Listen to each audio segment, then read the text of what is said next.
Welcome to the last class of biology. इसके बाद हमारा बायो खत्म हो जाएगा। ठीक है, ये पार्ट 2 है हमारा चैप्टर जो चल रहा था heredity and evolution, chapter number 4। और इसमें हम बात करेंगे हमारा origin of life on earth के बारे में बात करेंगे कि लाइफ हमारी अर्थ पे कैसे हुई थी। ठीक, स्टार्ट करते हैं, जल्दी खत्म करेंगे इसको। So Darwin's theory of evolution क्या बताती है that how life evolve from simple to more complex forms, and Mendel का एक्सपेरिमेंट बताता है कि भाई mechanism for the inheritance of traits from one generation to life. तो ये तो लिख लो कि मेंडल बताते हैं कि एक जनरेशन से दूसरी जनरेशन में इनहेरिटेंस, मतलब जो भी हमारा क्या बोलते हैं उसको, इसको क्या बोलते हैं इनहेरिटेंस को, अरे एक पीढ़ी से दूसरी पीढ़ी में जाती है ना, ट्रांसफर होती है, वही सब चीजें। और डार्विन ने बताया था कि life, how life evolve from simple से मोर कॉम्प्लेक्स में कैसे बनी थी। तो ये दोनों लिख लो, बाकी कुछ नहीं। बट इन दोनों में से किसी ने भी ये नहीं बताया कि भैया लाइफ अर्थ पे स्टार्ट हुई कैसे। ठीक, तो इसके बारे में बताया था हमारे एक जेबीएस हाल्डे ने थे, एक ब्रिटिश साइंटिस्ट थे जो बाद में इंडियन सिटीजन बन गए थे। ठीक, इन्होंने भी मतलब बताया नहीं था, इन्होंने क्वेश्चन किया था कि 1929 में that life must have developed from, उन्होंने बताया था कि यार हो सकता है लाइफ जब मतलब अवश्य सिंपल इनऑर्गेनिक मॉलिक्यूल से डेवलप हुई होगी, विच वर जो भी अर्थ जब बनी थी तब वो प्रेजेंट थे हमारे। तो ठीक है, सिंपल इनऑर्गेनिक मॉलिक्यूल्स। एंड उन्होंने ऑल्सो स्पेकुलेट किया था that the condition on earth at that time, उस टाइम पे जो कंडीशन रही होगी अर्थ की, विच वर फार फ्रॉम द कंडीशंस जो कि आज की डेट में उनसे बहुत डिफरेंट थी, so could have given rise to the more complex organic molecules. तो ये बता रहे हैं ये सब नेचुरल फिनोमेना था जिससे हम मतलब ह्यूमंस का एवोल्यूशन हुआ, मतलब लाइफ आई अर्थ पे, so that were necessary for life, so the first primitive organisms would arise from further chemical synthesis। तो इसके बारे में जो आंसर दिया था, नंबर एक हमारे एक मिलर मिलर साहब थे, स्टैनले एल मिलर। और दूसरे थे हमारे हेरोल्ड सी उरे। ये देख लो, इन्होंने से 1953 में दिया था। दे असेंबल्ड एन एटमॉस्फेयर, फिर उन्होंने क्या किया, जैसा पृथ्वी जब फॉर्मेशन हुई थी तो जो एटमॉस्फेयर उस टाइम पे था ना स्टार्टिंग में, वही इन्होंने फॉर्म किया एक नेचुरल, सॉरी आर्टिफिशियल। तो उन्होंने क्या किया, उन्होंने मॉलिक्यूल्स मिलाए गए किसके, NH3, लिख लो वेरी इंपॉर्टेंट, NH3 अमोनिया मिलाया, मीथेन मिलाया, CH4, hydrogen sulphide, SO4, HSO4। But ध्यान रखना इसके साथ में वाटर भी मिलाया था, लेकिन इसमें एक चीज नहीं था जो कि हमारे लाइफ के लिए इंपॉर्टेंट होता है, ऑक्सीजन इन्होंने नहीं लिया। क्यों, उस टाइम पे ऑक्सीजन नहीं रहा होगा इसलिए। ठीक, वाटर के ऊपर, और साथ ही साथ इनको गैस को इसमें क्या किया, स्पार्क्स दिए, झटके दिए। ठीक, so this was maintained at temperature, temperature कितना था, 100 डिग्री सेल्सियस से नीचे था। ठीक, just below 100 degree Celsius, and sparks were passed through the mixture of gases, इन सब गैसेस के मिक्सचर से स्पार्क्स मतलब झटके दिए गए लाइटनिंग के। सो एक वीक के बाद क्या मिलता है, 15% जो मीथेन का कार्बन जो 15% था वो कन्वर्ट हो गया था into simple compounds, had been converted to simple compound of carbon including amino acid। Amino acid क्या होते हैं, जो प्रोटीन बनाते हैं, प्रोटीन मॉलिक्यूल। तो इस वजह से क्या बता रहे हैं, जहाँ प्रोटीन है तो वहाँ क्या हो जाएगा, लाइफ अराइज। तो इस तरह से लाइफ फॉर्मेशन बताते हैं हमारे मिलर साहब और पूरे साहब। Now will talk about speciation क्या होता है। तो यार ये सब भाई पुरानी बातें भी यहाँ पे चलाएंगे, ये वही हमारे बीटल्स वगैरह के बारे में कि कैसे कैसे क्या होगा, ये सिचुएशंस देंगे।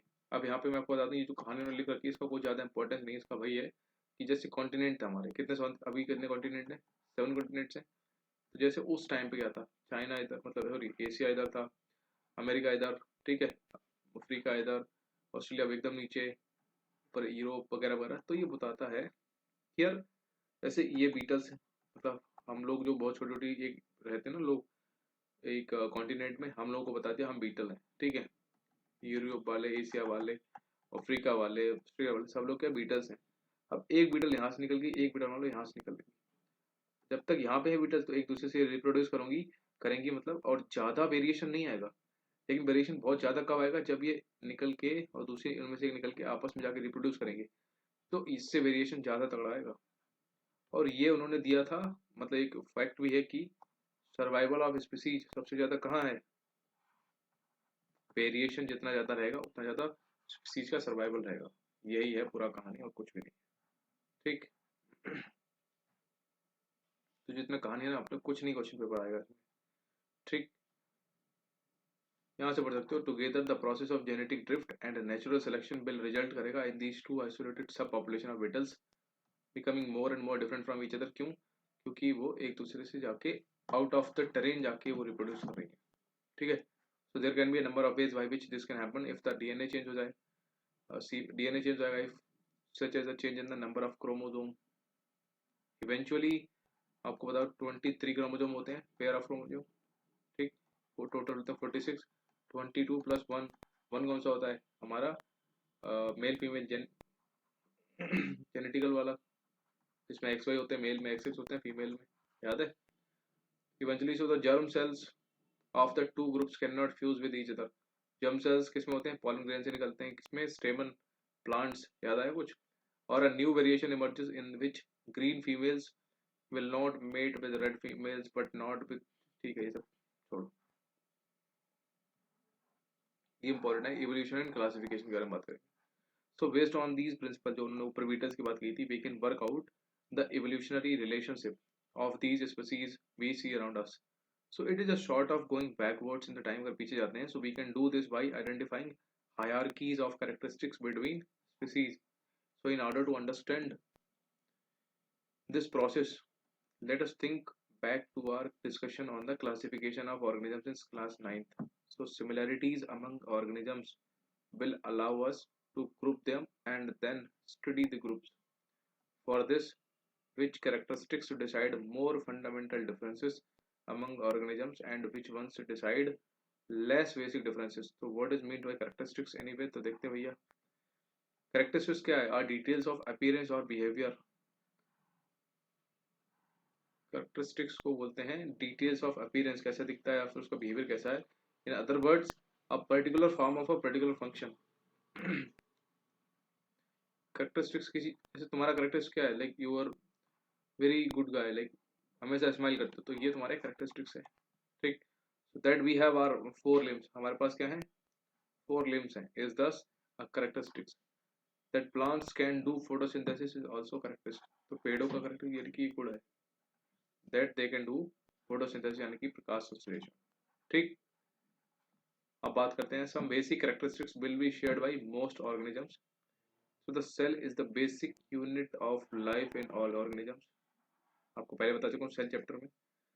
The characteristics in the next level of classification would be shared by most but not all organisms. तो एक basic characteristics of cell design क्या है? दैट डिफर करता है अमंग डिफरेंट ऑर्गेनिज्म से, कि भैया the whether the cell has a nucleus या नहीं. अब जिनमें न्यूक्लियस होता है उनको क्या बोलते हैं? यूकैरियोटिक, और एक होता है प्रोकैरियोटिक. Remember anything? तो प्रोकैरियोटिक में न्यूक्लियस नहीं मिलता है, इनमें न्यूक्लियस मिलता है. तो बैक्टीरियल सेल्स डू नॉट, इनके देखो बैक्टीरिया जो होती हैं पास न्यूक्लियस नहीं होता, while the cells of most other organisms के पास न्यूक्लियस होता है. So among organisms which nucleated cells with जिनके पास न्यूक्लियस होता है, which ones are unicellular and which ones कुछ होती हैं यूनिसेलुलर, कुछ होती हैं मल्टीसेलुलर, इनके बारे में बता रखा है. So that property makes a very basic difference in body design because of specialization of cell types and tissues.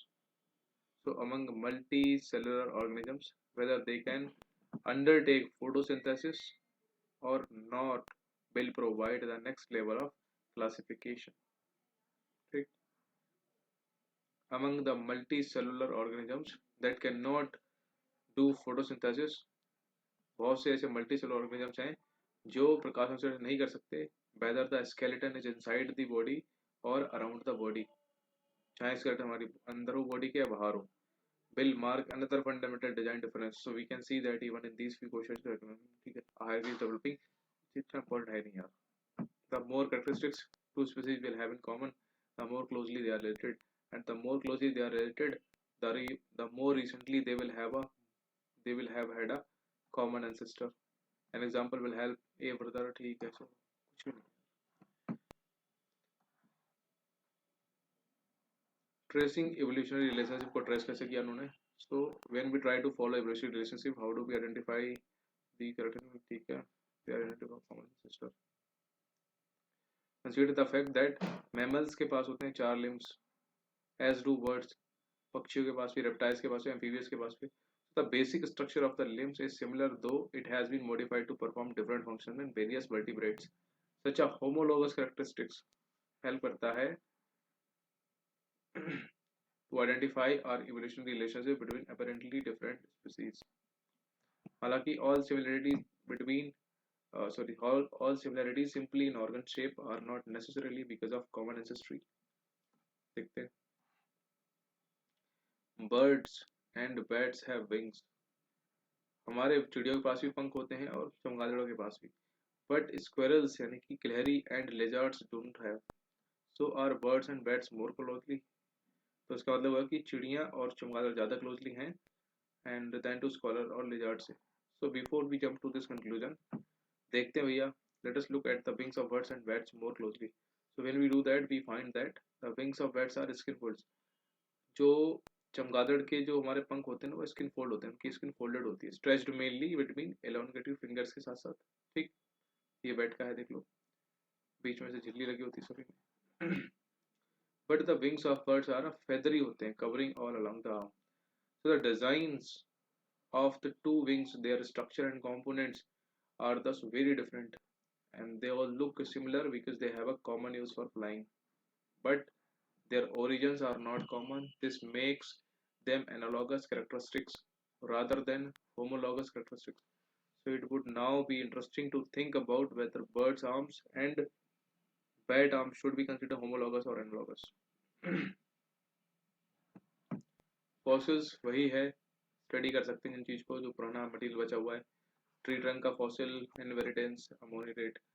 So such studies of organ structure can be done not only on current species but also on species that are no longer alive. How do we know that these extincted और नहीं वगैरह वगैरह. तो fossils के बारे में, fossils को बोलते हैं fossil fuels.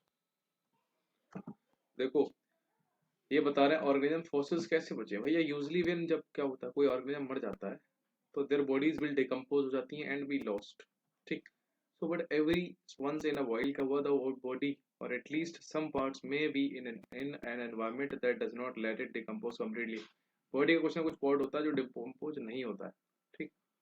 So if a dead insect get caught in hot mud, जैसे कि कोई कीड़ा, डेड इंसेक्ट कोई मतलब कीड़ा काइंड ऑफ चीज अगर हॉट मतलब गर्म मिड मट्टी में अगर जब फंस जाए फॉर एग्जाम्पल और फिर उसमें डेड हो जाएगा, तो for example it will not decompose quickly, dissolve नहीं, डिकम्पोज नहीं होगा.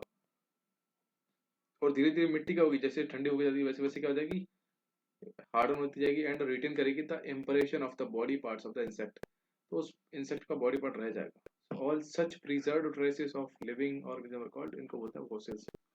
तो ये देख लो भैया, फॉसिल्स में इंपॉर्टेंट ये लिख लो.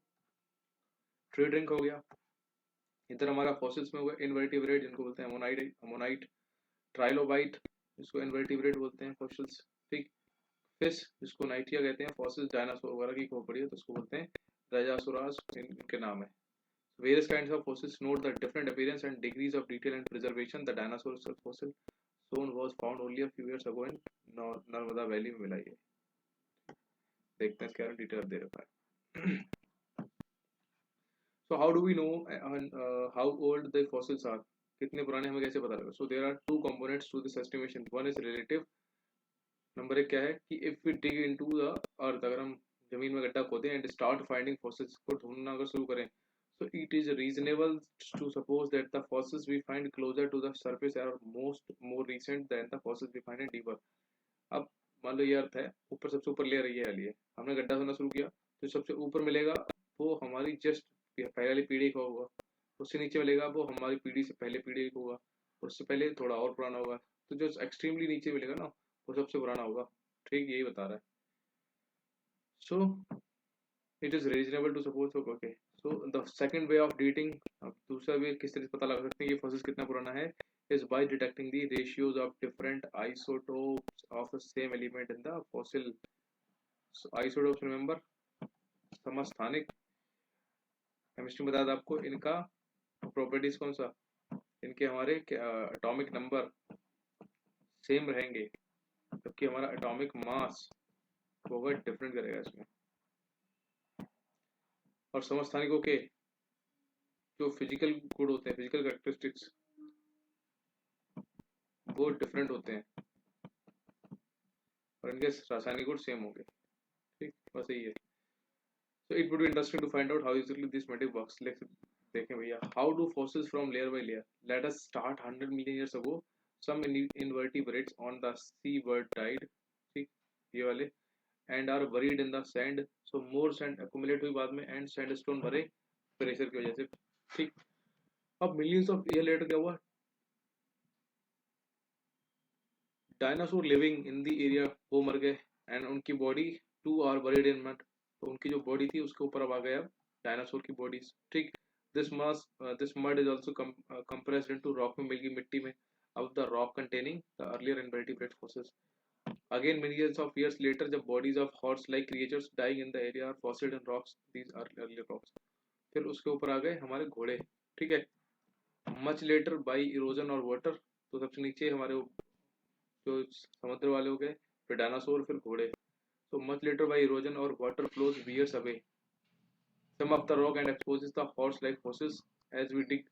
अब ये पूरा मान लो चट्टान बन गया, बाहर आ गया, कभी बारिश हुई या हवा चली कुछ हुआ तो ये सब हटने लगा मिट्टी से। तो सबसे पहले हमें मिलेगा घोड़ा।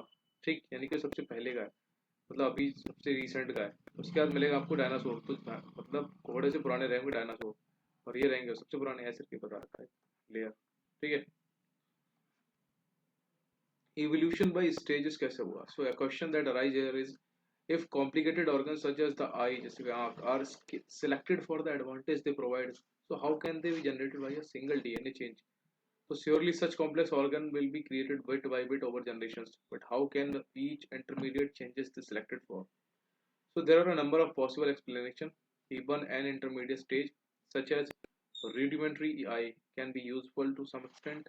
This might be enough to give a fitness advantage. In fact, the eye like the wing seems to be a very popular adaptation. Insects have them. So does an octopus में क्या होता है उसकी आंखों मतलब पंख पे होता है आंख, and so do vertebrates. And the structure of the eye in each of these organisms is different enough for them to have separate evolutionary organisms. So also a change that is useful for one property to start with one can become useful later for quite a different functions. Feathers हमारे जो पंख होते हैं पंखों birds में for example can start out as providing insulation in cold weather, but ठंड में जो पंख होते हैं वो उनको बचाते हैं सर्दी से, but later they might become useful for flight और बाद में फ्लाइट के लिए बन जाते हैं useful. In fact some dinosaurs had, अब बता रहे हैं कि कुछ डायनासोर्स के भी फेदर्स पंख थे। देखोगे आपने जो मूवी थी ना डायनासोर उसमें थे। although they could not fly using the feathers, अब वो उन feathers को लेके उड़ नहीं सकते थे। So bird seems to have later adapted the feathers to flight. So this of course means that birds are very closely related to reptiles since dinosaurs were reptiles थे। बस it is all very well to say that very dissimilar looking structures evolved from a common ancestral design. It is true that analysis of the organ structure in fossils allow us to make estimates of how far। ठीक है, बहुत ज़्यादा ये इसमें बहुत ही ज़्यादा boring chapter है, ज़्यादा कुछ है नहीं, बट 2000 गेस्ट अवार्ड। ठीक है, are there any current example of such a process? तो यहाँ पे एग्जांपल दे रखा है कि भैया ये लिख लो, इंपॉर्टेंट है। The wild cabbage plant is good example है किस चीज़ का, हम बता सकते हैं कि रिलेशनशिप क्या है। देखते हैं, humans have over more than 2000 years cultivated wild cabbage as a food plant. को हमने कल्टिवेट किया है इसको, किसको? वाइल्ड कैबेज को, जंगल को, जंगली को भी, and generated different vegetables from it by selection. So this is of course artificially selection rather than natural selection. So some farmers have wanted to select for very short distances between leaves. उनको चाहिए था बहुत कम पत्ती के बीच में difference होना चाहिए बहुत कम। ठीक, and have bred the cabbage we eat. So some have wanted to select for arrested flower development and have bred broccoli, or for sterile flowers and have made the cauliflower जिसको बोलते हैं पत्ता गोभी। Some have selected for swollen parts, इसको हम बोलते हैं, आपने देखा होगा ना गोभी, गोभी जो बनी होती है फिर उसमें वैसे पत्ते होते हैं। ठीक, चारों तरफ। किसी को swollen parts चाहिए था, leaves, and come up with a leafy vegetable called केले। तो पता है आपको इम्पोर्टेंट क्या इसमें, ये लिख सकते हो आप कि स्लाइटली लार्ज लीव्स वाली है उनको केले बोलते हैं। ठीक। स्वैलेंट पार्ट जो होता है हमारा उसको कोलराबी बोलते हैं, गोभी में हमारा। ठीक। would have been thought all these questions from the same। चलो ये देखो, कोलराबी इसमें क्या है हमारा, स्वैलेंट पार्ट है। ये वाइल्ड कैबेज है। ठीक है, और इनके डिफरेंट डिफरेंट पार्ट्स हैं। ये कैले है, बहुत सारे लाइक लीव्स हैं। कॉलीफ्लावर ये हमारी जो हम खाते हैं जनरली। ब्रोकली, कैबेज और रेड कैबेज, ये सारे वाइल्ड कैबेज के ही पार्ट हैं। ये आप लिख लो, हो सकता है। Another way of tracing evolutionary relationship depends on the original idea that we started with. The idea was that changes in DNA during reproduction are the basic events in evolution.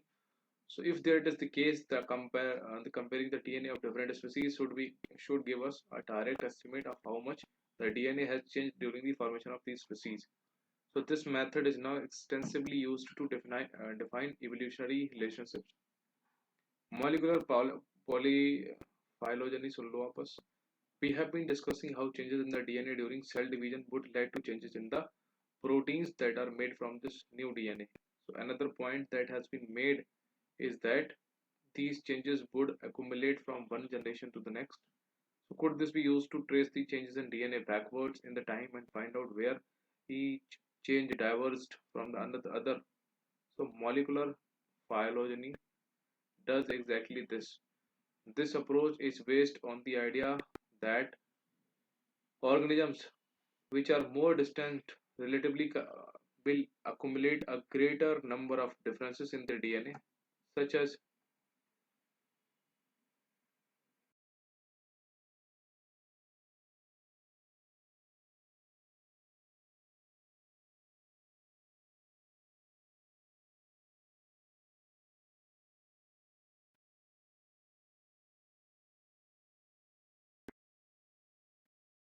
so in an exercise of tracing।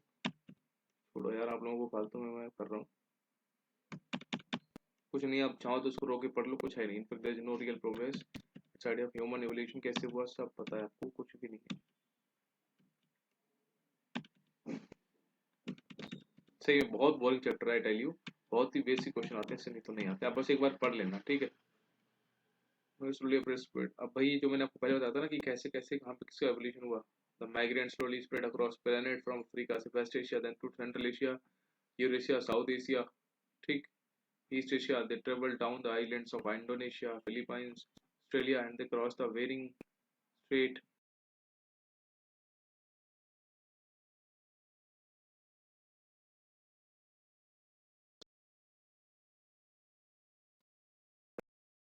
Is coming back to mix with each other, even moving in and out of Africa like all other species on the planet. They had come into being as an accident of evolution and were trying to live their lives as best as it could.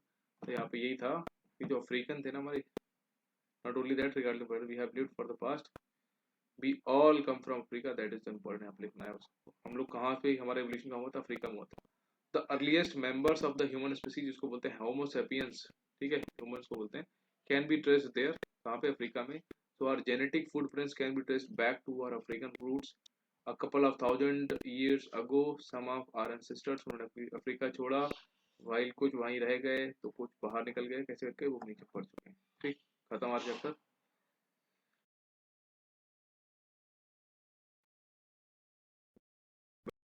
species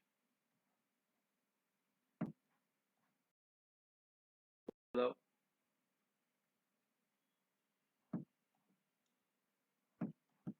boring chapter है।